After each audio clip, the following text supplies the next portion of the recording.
Generation Z ने technology को सीखा है, जबकि जनरेशन अल्फा के लिए टेक्नोलॉजी जिंदगी का एक हिस्सा रही है। आज एक छोटा बच्चा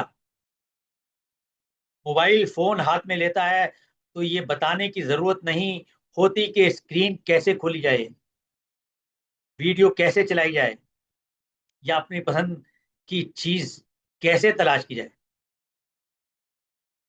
टेक्नोलॉजी के मामले में बच्चे भी वालिदैन के उस्ताद बन रहे हैं।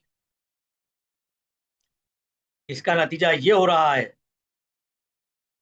कि खानदान के अंदर फैसला साजी के अंदाज भी तब्दील हो रहे हैं। वालिदैन अपनी औलाद की राय पर ज्यादा इन्हिसार करने लगे हैं, क्योंकि बच्चे इस डिजिटल दुनिया को इनसे कहीं ज्यादा तेजी समझ रहे हैं। लेकिन यही सूरत हाल जनरेशन जेड और जनरेशन अल्फा के दरमियान एक नए किस्म के मुकाबले को भी जन्म दे सकती है।